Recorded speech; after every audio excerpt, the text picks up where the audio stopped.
आज आपके सामने है क्लास फिफ्थ इंग्लिश की एक पोयम अंडरग्राउंड। पोयम के राइटर हैं जेम्स रिविस और पोयम हमें उस छुपी हुई दुनिया के बारे में बताती है जो हमारी धरती के नीचे है, यानी हमारी ज़मीन के अंदर।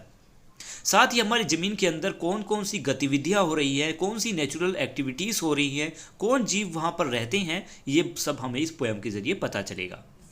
तो शुरू करते हैं इस पोयम को। लिखा हुआ है, in the deep kingdom underground there is no light and little sound, कि जमीन की गहराइयों में एक साम्राज्य है, ना तो वहां पर कोई रोशनी है और आवाज भी बहुत कम है। Down below the earth green floor the rabbit and the mole explore, कि हरी भरी धरती के नीचे रहते हैं रैबिट और मोल जो वहाँ पर घूमते रहती है। यानी हमारी हरी भरी धरती जो दिखाई दे रही है उसके नीचे भी अपना घर बनाकर रैबिट यानी खरगोश और मोल एक जानवर है जो धरती के अंदर या अंदर सुराख कर कर वहाँ पर रहता है। तो ये वहाँ पर घूमते रहती है नीचे। नेक्स्ट है paragraph, the querying and run to and fro to make their populous empire grow. Querying and कहने का मतलब है एक ऐसे एंड्स, ऐसे चींटे जो मिट्टी की खुदाई करते रहती है और अपना जो घर है उसको बढ़ाते रहते हैं। वो इसलिए बढ़ाती हैं क्योंकि उनकी पॉपुलस मतलब वो उनकी आबादी बहुत ज़्यादा होती है। क्योंकि आपने देखा होगा जहाँ चींटे होती हैं वहाँ पर उनका चींटों का बहुत ग्रुप होता है, बहुत बड़ा ग्रुप।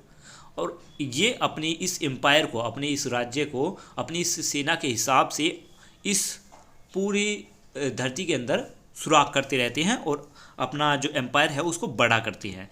तो इसलिए यहाँ लिखा हुआ है कि क्वेयरिंग एंड्स, जो गड्ढा खोदने वाले चींटे हैं, ये इधर से उधर गड्ढा खोदते रहती हैं जिससे कि वो अपने इस एम्पायर को ग्रो कर सके, अपने घर को बढ़ा सके।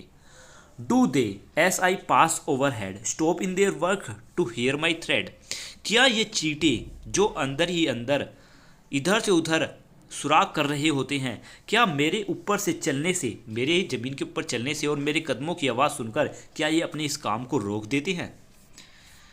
Next paragraph, some creatures sleep and do not toil secure and warm beneath the soil, कुछ जीव ऐसे होते हैं जो कड़ी मेहनत नहीं करते। टोइल का मतलब है कड़ी मेहनत, कि कुछ जीव तो ऐसे होते हैं जो कड़ी मेहनत नहीं करते, वो सिर्फ सोइल के अंदर गर्माहट और अपने आप को सुरक्षित महसूस करते हैं। समटाइम अ फोर्क, मतलब ऐसे जीव कुछ मेहनत नहीं करते, सिर्फ सोते रहते हैं और अपने आप को गर्म और सुरक्षित महसूस करते हैं। समटाइम अ फोर्क और स्पेड इंट्रोड्यूस अपॉन देयर अर्थी सोलिट्यूड, कभी कभार अ फोर्क और स्पेड, फावला और खुरपी, ये ऐसे औजार है जिससे मिट्टी खोदी जाती है और ज़मीन पर इन इंस्ट्रूमेंट का यूज़ होता है।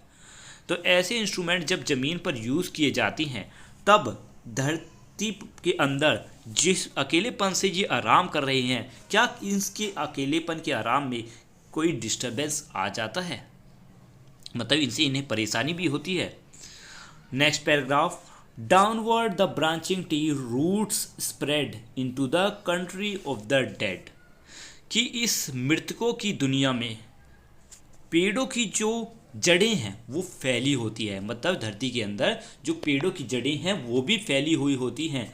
Deep down the buried rock and stone earth genetic bones, और ये इतनी गहराइयों तक अंदर तक दबी हुई होती हैं जहाँ पर पत्थर होते हैं, मतलब पत्थर दफने हुए होते हैं, स्टोन्स होती हैं, और ये पत्थर स्टोन्स मतलब पत्थर चट्टाने ये हमारी अर्थ के बिल्कुल बोन्स के समान है, बिल्कुल ऐसे हैं जैसे हमारी पृथ्वी की हड्डियां हो, पृथ्वी की हड्डियों के समान है ये दफने हुए चट्टाने। और यहाँ पर कंट्री ऑफ डेड इसलिए कहा गया है क्योंकि ये ज़मीन ऐसी भी है जहाँ पर मरने के बाद इंसान या जानवरों को दफनाया जाता है, इसलिए इसको मृतकों की दुनिया भी कहा गया है, कंट्री ऑफ डेड, क्योंकि बहुत से जीवों को यहाँ पर मरने के बाद धरती के अंदर गहराइयों में दफनाया जाता है। In the dark kingdom underground how many marvellous things are found, कि इस गहरे ज़मीन के अंदर गहरे साम्राज्य में, अंधेरे साम्राज्य में पता नहीं हमें कितनी ऐसी और चीज़ें, अद्भुत चीज़ें देखने को मिलेगी। तो यहाँ पर ये हमारी पोएम खत्म होती है। वीडियो कैसी लगी, एक्सप्लेनेशन कैसा लगा, इस बारे में कमेंट में लिखकर जरूर बताएं। मिलते हैं नेक्स्ट वीडियो में, तब तक के लिए।